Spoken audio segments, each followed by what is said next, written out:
about the loading of it. Okay, whether your client is in America and you deploy it from Qatar. Okay, so you don't need to worry about, because in every region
QCC, you can go with any other name. You can go with your own name to show that you are giving this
Okay, so we will use one more thing here, the GitHub Copilot. Okay, so anyone of you know about the GitHub Copilot, the AI of the GitHub? Okay, so what we will do, we will create a React page with the GitHub Copilot. Okay, and we are using the agent. Okay, the agent, what the agent do, that it will automatically create your React page in your VS Code. Okay, in your code, in the it can create your page within your local machine. Okay, you don't have to worry about the copy and paste thing.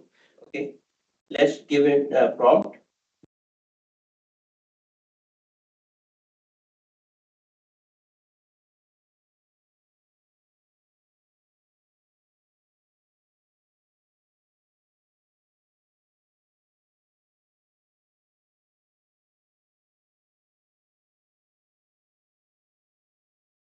You can copy the command, create a React web app about Azure services in SRC. Okay, click enter. And what it will do, it will create one more page in the SRC folder of Azure services. Okay, the most famous one. Okay, you can see, yes, it's created by the GitHub Copilot. Okay, it's a static page, and it also create a CSS for that as well. And also it will also put it into your app.js, because the main file is app.js, through which your website will be shown into the website, into the browser. Okay.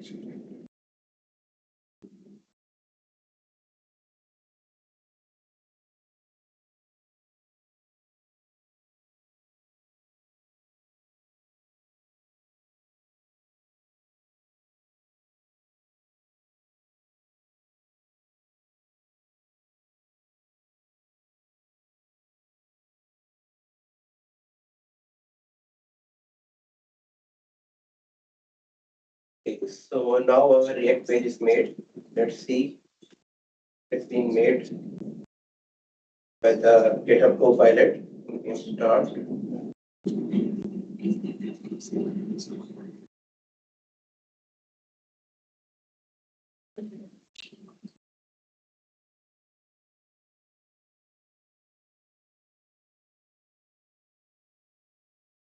So this is the page made by the GitHub Copilot. Okay, a simple static web page. Okay, created by GitHub Copilot. Okay, simply you just have to give prompt and it will create a website for you. You can add CSS, you can add anything, JavaScript. Okay, so it's a simple, just a page service. Okay, now anyone who didn't got this? So the Copilot created the code for. Yes, for you. You just have to give prompt.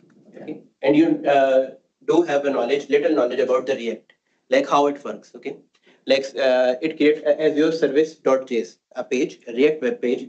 But what it does, it works on the app.js. Okay, so you have to give the you can say uh, to render that function into the app.js. Okay, so that only the web.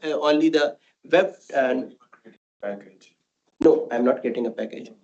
Okay, so what it does, that when we create Azure service page by the GitHub Copilot, the Azure service page itself is nothing. Okay, it will just the GitHub or the Azure will just deploy or host the thing that is in app.js. So what we did is, you can see in app.js, we just render the Azure service page here. Okay, this green one. So what it does, it will just see the page linked here in app.js, and when we host it, it will only just copy the the backend. I'm telling you the backend. It will just copy the code from the app.js. They don't need to worry about. But if I need to make changes to the website later, so I have to change the code. In here, no, if you change the page like Azure service.js, if you change and you want to deploy, just deploy it. It nothing will happen. You just I don't have much experience. okay. You have done it. Okay.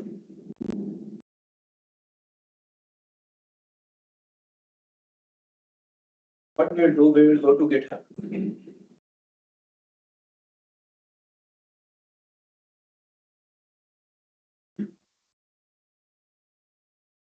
Here we will create a new repository for the app we have just made. Okay. So we'll just go and create a new repository. Click on new and just give any name to the repository.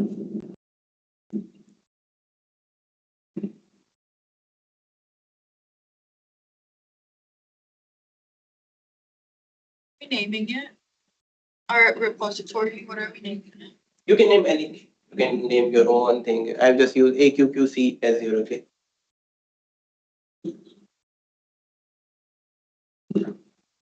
And don't need to change anything, just create repository. Okay, just click on the create repository.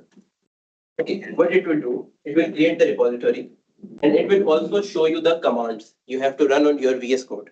So that you have to, so that how you can deploy your code into the GitHub. Okay, so just copy paste.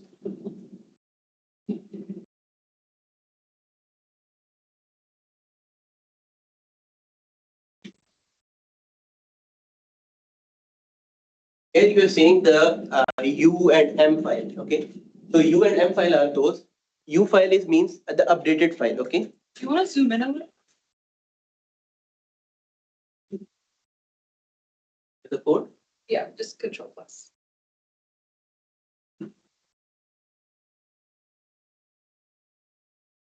Is it clear for folks in the back? Close the Copilot.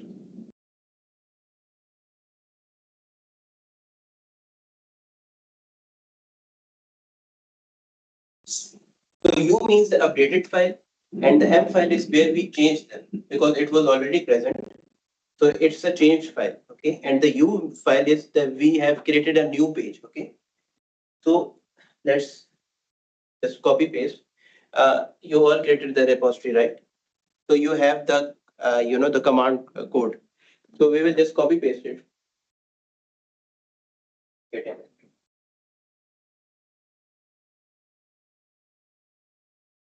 Git add dot, it will add all the files updated and the created one to the GitHub. Okay.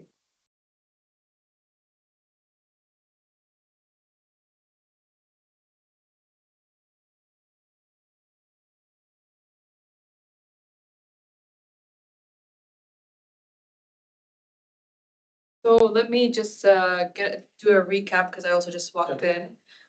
So essentially what you did is you have built an application locally, right? Yes, locally with the GitHub Copilot. With the GitHub Copilot. So first thing you did is you opened up your VS Code, which is, what is VS Code?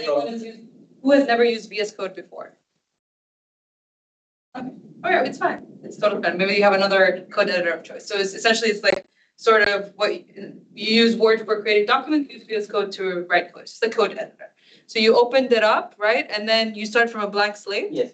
And then what did you do? You opened up GitHub Copilot. First of all, what we did from the command line, we just create a React tab. Okay. It will download all the packages, all the modules needed for the execution of React. And for those of you who don't know what React is and it's their first time hearing it, like what would you define React as? Okay, React is just a framework for creating web apps. Okay, you can create static web apps, you can create dynamic web apps. Okay, and you can use it in any IDE. Mostly the IDE used for those is for that is VS Code because it gives you a variety of extensions. Okay, like the GitHub Copilot, it is also the extension of the Microsoft. That gives you the GitHub Copilot within your local machine, within the IDE. So let's say I'm like someone, I'm very new, but I just know HTML and CSS. So where does React come into the picture? Okay, so React is just, you can say the combination of JavaScript and CSS.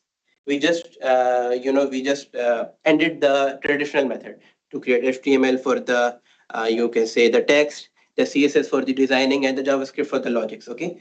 Everything can be done in the JS file and the CSS. So it's like a framework, what you're saying on top of these things that will dynamically generate different components. Okay.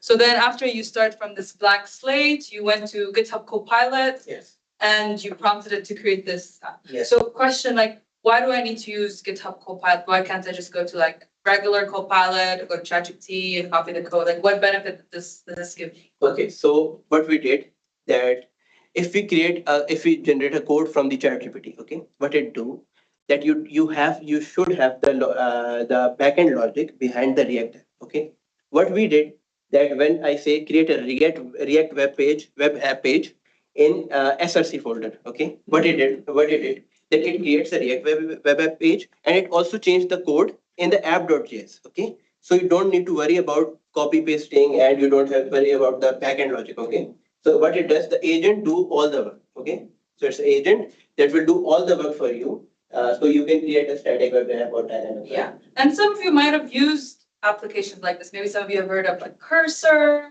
or Lovable. Like actually, those are all extensions. They basically just fork the VS Code repo. There is one more extension, client. It's the most powerful extension. I also use that. It will create, you can say, it will create an AI startup for you. It will create anything for you as you're a new to startup. Okay, so it's also an extension of VS Code. And what do I need to do to have GitHub Copilot? Can anyone just access it? Yes, anyone can access it. You just have to go to the extensions. You just have to do it. So if you're a student, you can have GitHub Copilot with your student ID. You can have that. Okay. How many students do we have here in the room? Okay, so that's good news for you. You were saying, students they can register with their school ID, university ID, and then they can. Yes, so GitHub provides you a GitHub student developer pack. Okay, so in that you just have to register yourself with your student ID and just showcase some some private things like your student card or something, and it will give you the student developer pack. You will have GitHub Copilot, you will have GitHub Codespace, anything related to GitHub you will have with that student ID.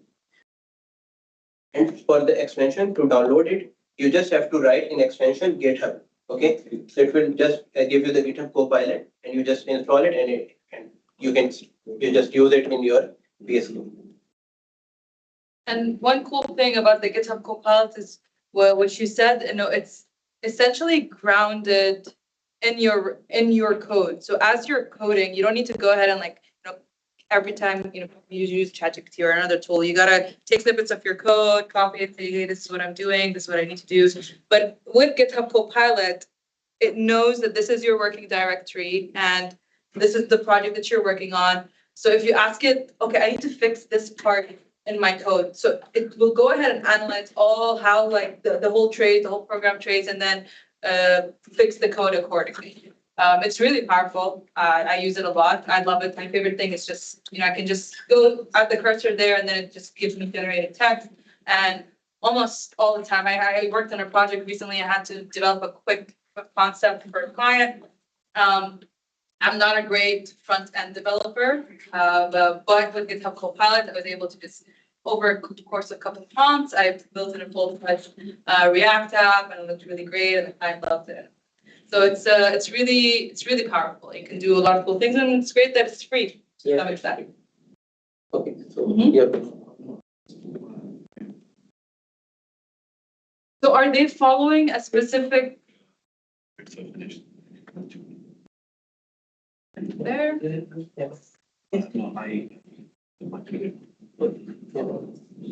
So how many of you use GitHub in you're already familiar with it, or maybe this is your first time working with it? Okay, cool. Do you want to talk about how you're using it? I just push if it's a group project or if I'm doing my internship, I just use GitHub repos to share code with my coworkers. Or if I need to work on a machine learning project, I use it to get data or to research some documentations about stuff. Yeah. It's very good. So we have a lot of students in the room. It's a great skill to master during your student years is how to do proper version controlling and use Git. We have some people here who are in the industry here as well, and this is something they value for with fresh grads. If you are familiar with Git and how do you actually write enterprise level code instead of doing your assignments and you back and forth each other on email, this is the final __ final code or so on. That's not really best practice. Try to get into the habit of learning how to version control your projects using Git. So it's great that some of you are already familiar with that. Go ahead. Okay, so the GitHub Copilot also did what? it will change your file. It knows all the things about your file. Okay, so you don't need to worry about anything. You can ask him. I use the agent one. Okay, so the agent directly copy paste the code, create the web app, CSS for me. But you can go and ask like, what is the problem here? What is the M? What is the U? What is the A? Okay, so you can ask. Okay, we have added the files. Now we will commit. Okay, so these files are commit. Now we will do just copy paste the command.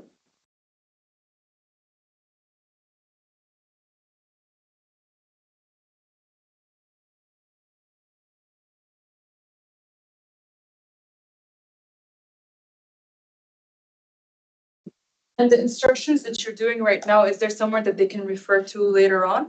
Yes, they can just while creating the the pushing the code to the GitHub. When you create a new repository, the GitHub will give you the commands. No, I mean in general, like all these. Okay, and Ronald, yes, there is a learning module from the Microsoft Learn platform. Okay, where all the details about this session is given. Okay, you can use the .NET apps. You can use React. You can just go for the simple web apps. You can use any web-related frameworks, and there is a different, you can say, the requirements for every, like .NET apps, there is a different procedure for that. There React, there is a different.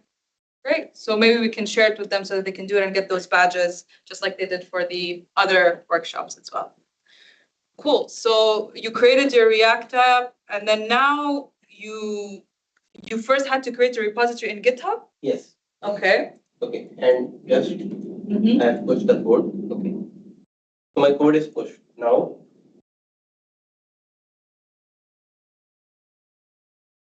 and all the files related to the or necessary to execute the React app is here. Okay. So now we will use this repository in the Azure portal. Okay. So what it does, the Azure portal automatically takes this repository and it will host your website. Like here, I can see the files and everything, but I cannot see the website hosted. Okay, like I show you like this. Okay, in local machine, it's a local machine. Now we will use it using Azure. Okay.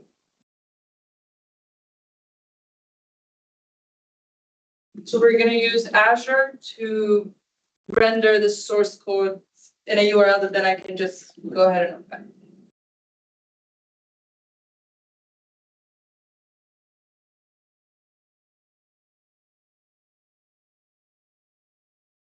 Okay. There are two ways that we can host our website in Azure. One from the VS Code and one from the Azure portal itself. Okay. So today I will be using the Azure portal itself. Okay. Not with the VS Code. What we'll do, we will just search for web static app, static web apps. Okay. We will just create new resource. Just create new resource group.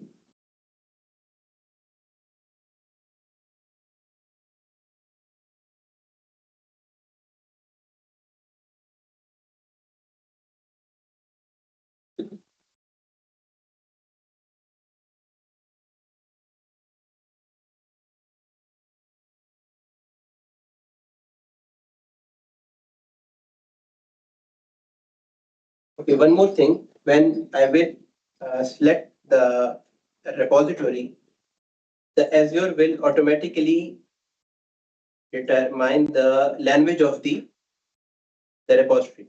Like what we use, the React. Okay, so I haven't changed it, and it automatically select the React for me. Okay, because it detect the repository within my GitHub account. Okay, so it's a cool thing. Don't need to worry about the language or the framework.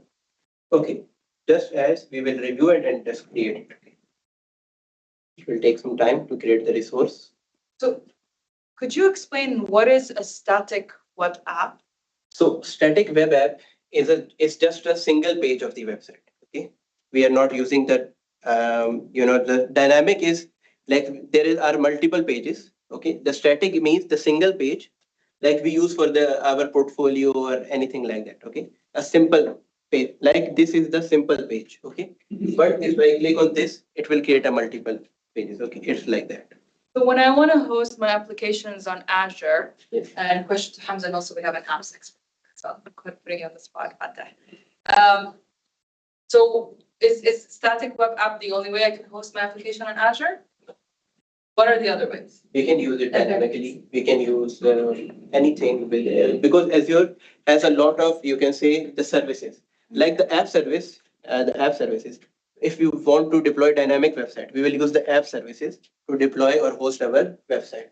And by dynamic, you mean like there's like some server multiple side pages, rendering? Yes, there's- client side, Okay. the back end, front end lines. So our resource is created.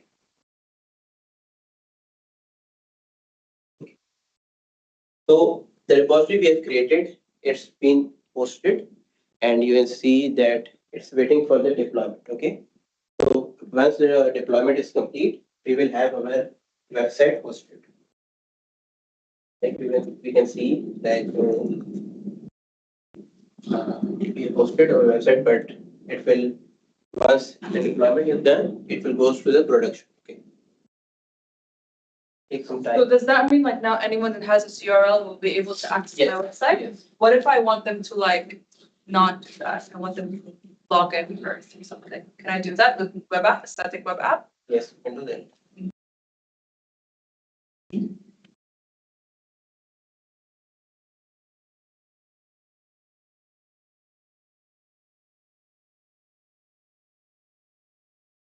Does it give you a custom domain or you have to? Yes, Azure gives you custom domain.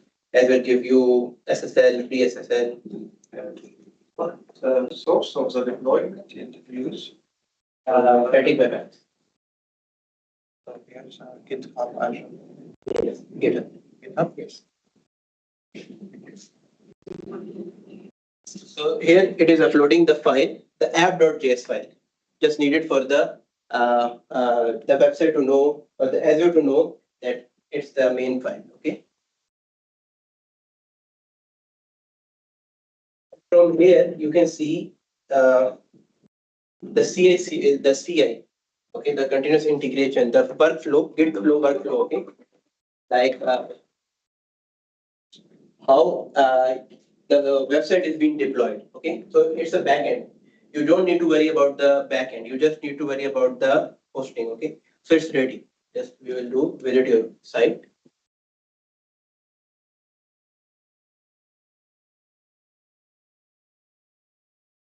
So that's the same React app, React page, just be created with the GitHub Copilot, and it's also being deployed. Okay, so it's using the the default domain, but we can also customize the domain by our own.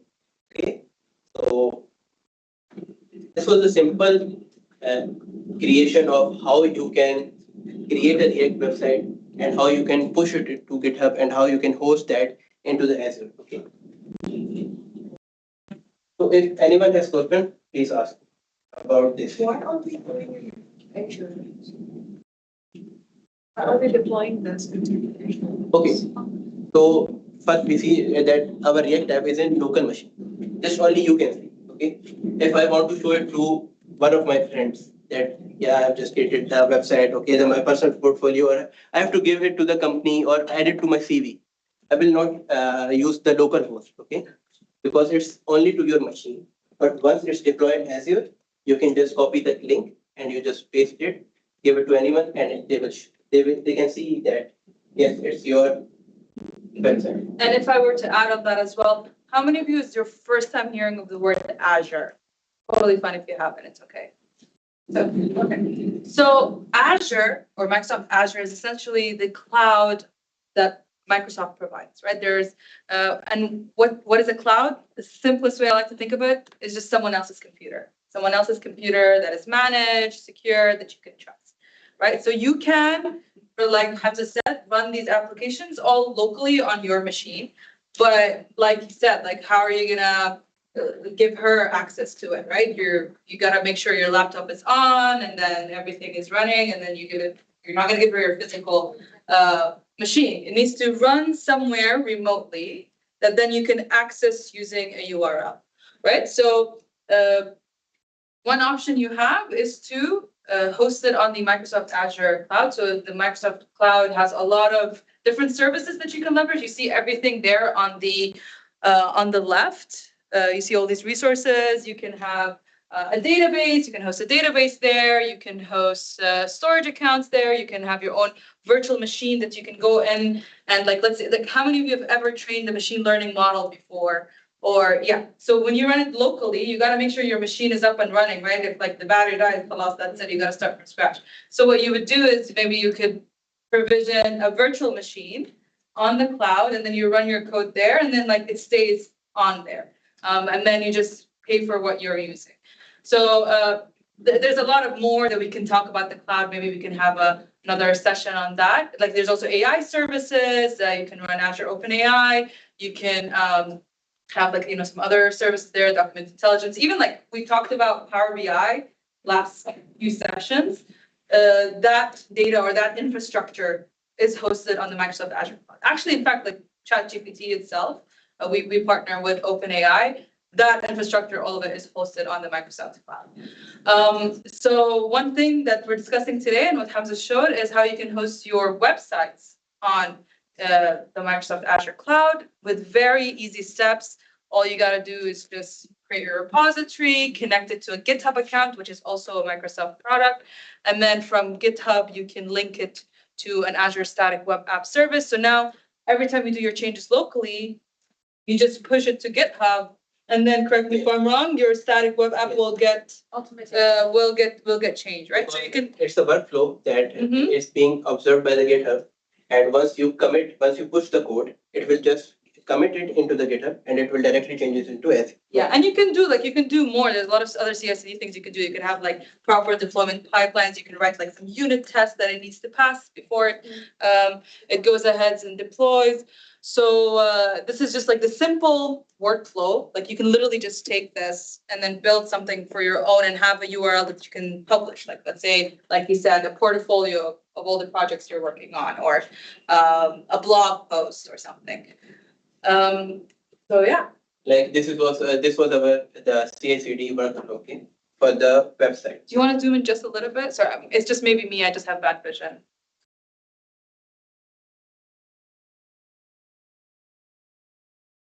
So what it does that we have deploy the branch, okay, the main branch into the code, into the GitHub code. So it's using the branches main. The pull request, if I want to change, how can I change? How many types of things I can commit and push, okay? So open, synchronize, reopen, okay? So like I said, the U or the M file I just talked about. So it's like reopened or opened files, okay? So we can do a pull request, and then we will just change it, and then we will just push it into the code, and so how it will be changed, and it will just change it into the main branch, okay? Yeah. So every single thing you change in your repository will get logged by Git, and then you can choose what to commit as a change. Basically means, okay, خلاص, I'm happy with these changes, and then you can push it to the repository. And then, do you want to explain to them what branches are? Okay. So the branches are like we just host the main branch, okay?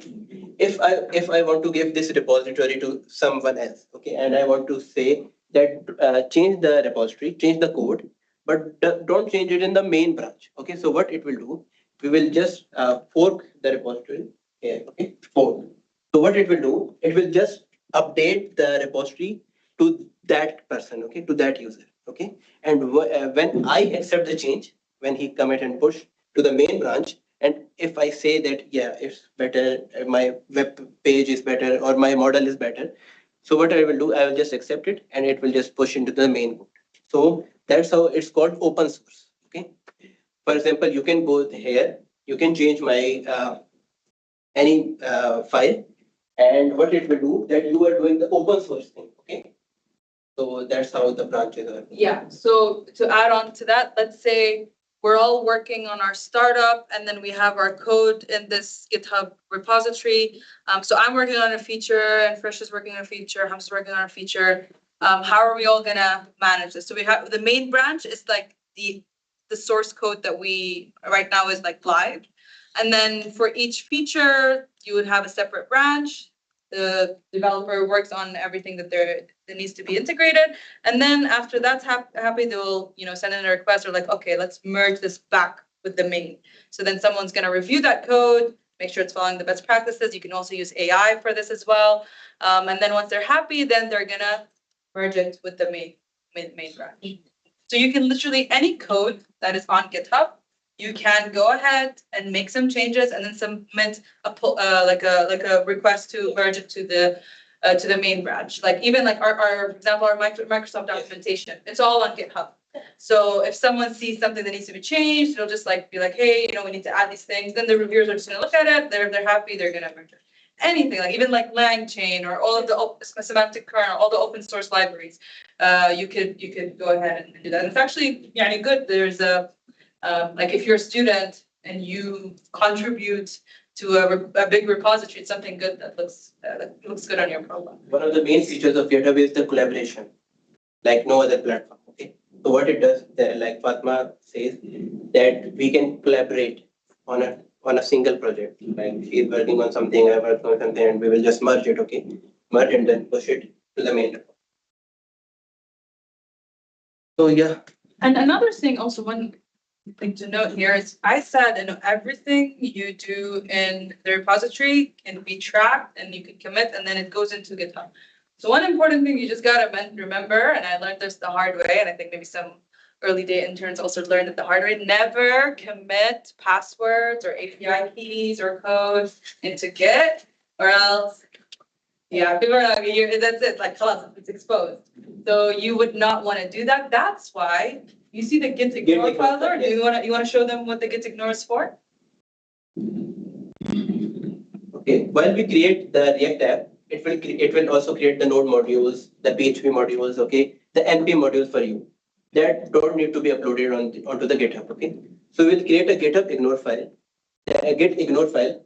What it do that the files or the packages or the modules we wanted to ignore and to push into the GitHub, we will just add those here. Okay, node modules, PHP, like anything. So it's always a good idea to make sure to put files that you don't want them to be committed to GitHub, put it here so you don't accidentally commit.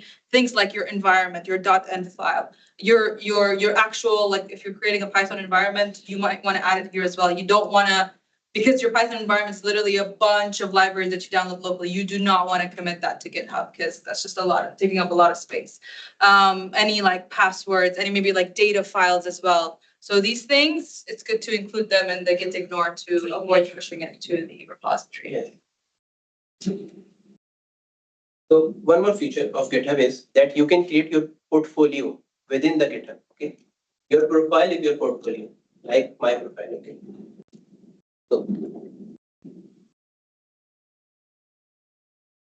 so it's my portfolio to the GitHub. Okay, so what it does that it will create a README file that who am I, what I do, or what languages I've worked on, connect with me, everything. Okay, it's just like a short LinkedIn. Okay, so you can create yourself by just creating a README file. Okay, and just add the things and boom. So it's all done. Now, anyone has questions? Use the web version of VS Code. VS Code. The web version of VS Code, right? Yes, you can use that. You can use that also. Yes, you can use that. But it's not, you can say it's not more efficient to use it. It's more reliable to use in the local machine. Yes. Okay. Anyone else? Okay, so the next is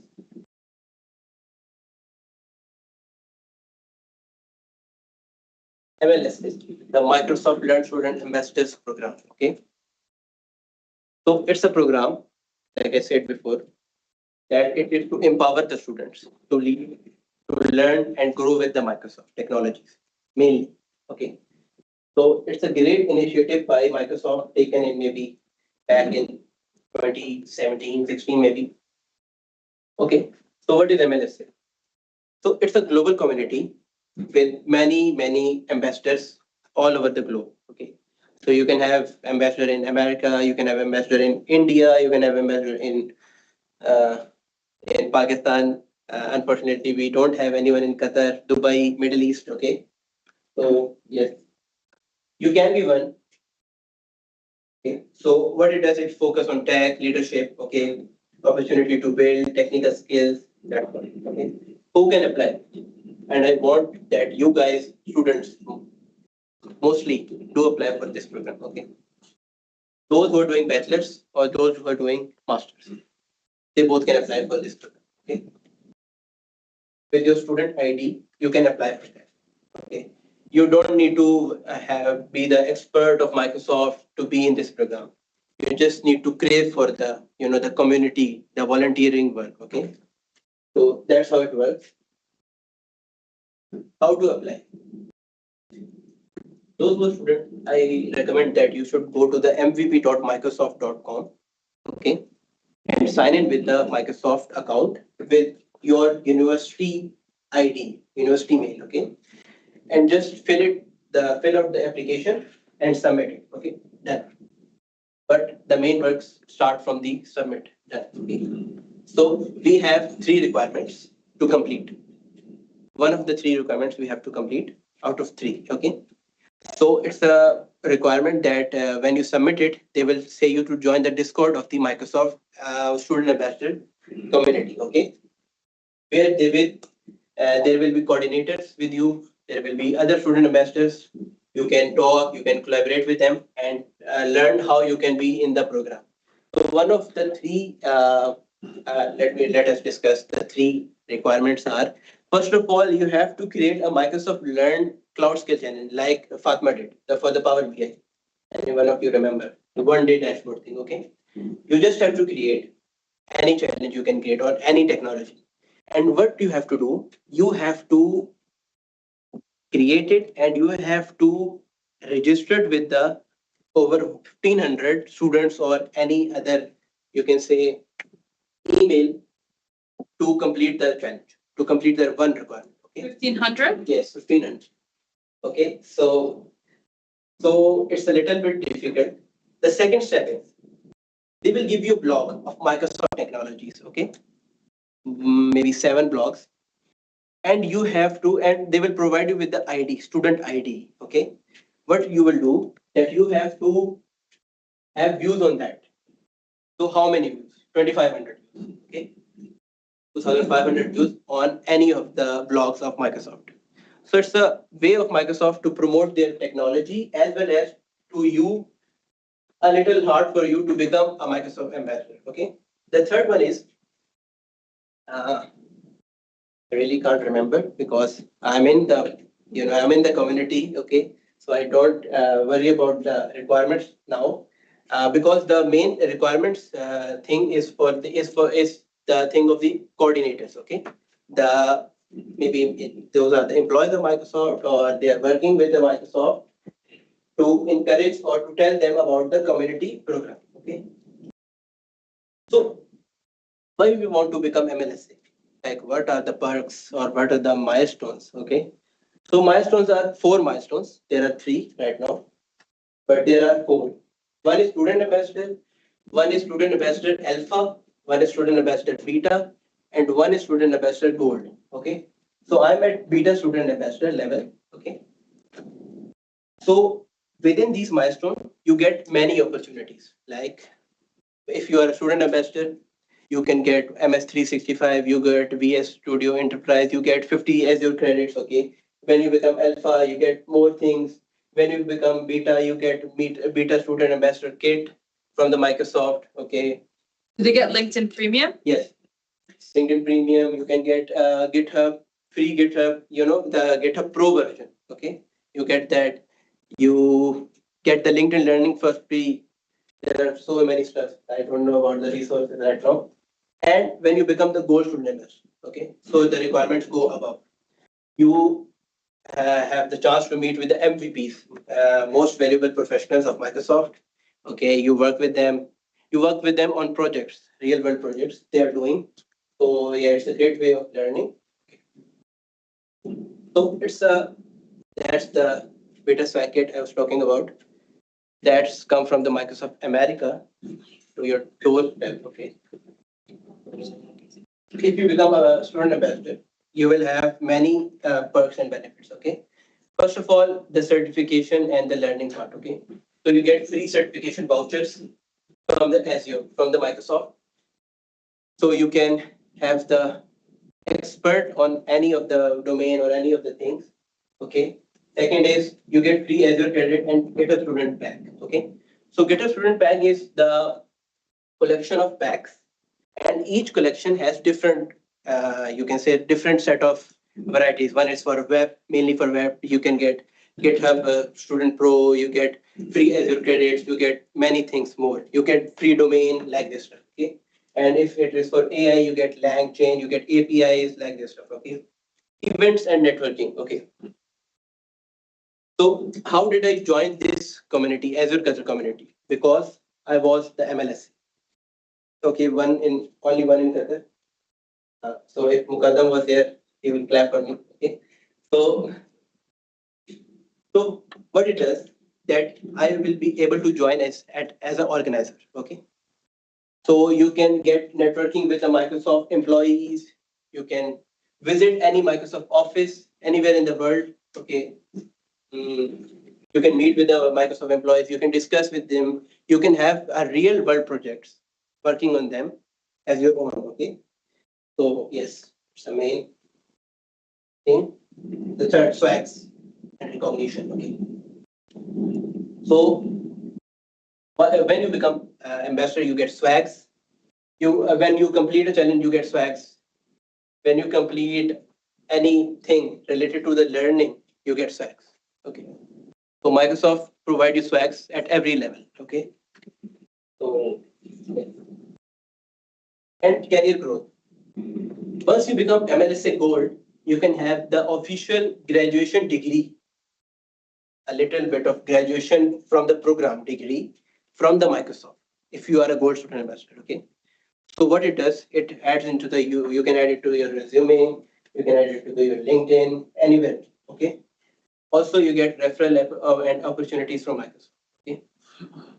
If you are in America, okay, I'm talking about America. If you are a student ambassador, you can get a chance of doing internship at Microsoft. If you are a student ambassador, you get a chance of doing a job, maybe contract part time in Microsoft. So it's a very big benefit of being in the ambassador program. Okay, so the resources are, you can go with these resources. Okay, and there is one more program for the student, and it's related to the GitHub. Okay, it's GitHub Student Campus, GitHub Campus Expert program. Okay, if you are learning or if you are leading any community or any, you can say any society within your university level, you can go to the GitHub Campus Expert program, register your local organization, the society or community, and you can have a chance to become GitHub Campus Expert. Okay, so the chance of becoming a GitHub Campus Expert is 0.01%. Okay, so if in Qatar, you can say only one can become GitHub Campus Expert. Q&A. Anything about MLSA program for the students? Anyone has questions or related to the GitHub, like the Azure Static Level? How do you make a license? Make a license. How do you make a license in GitHub? License in GitHub. So you have to get.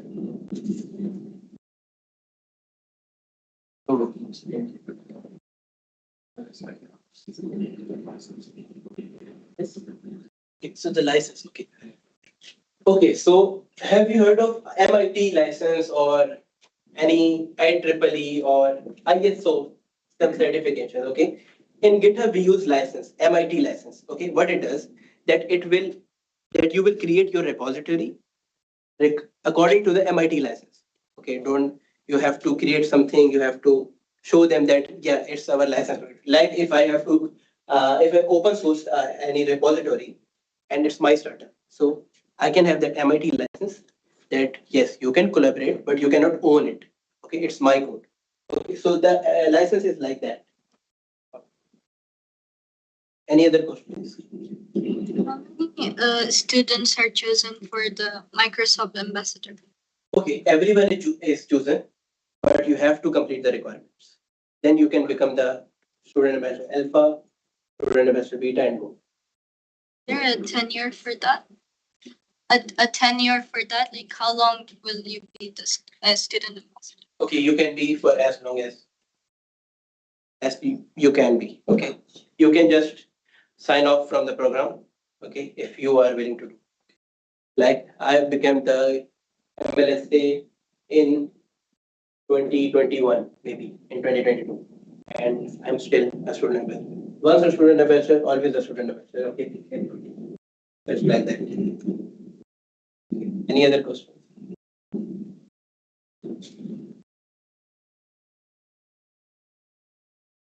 That's it. You can connect with me on LinkedIn, on GitHub, or you can mail me on any of these. Let's have a Q&A part. Which I ask questions from you. Well, Ask 3 questions. Please first raise your hand to answer your questions. Answer the question. so the first question is, can anyone tell me the key features of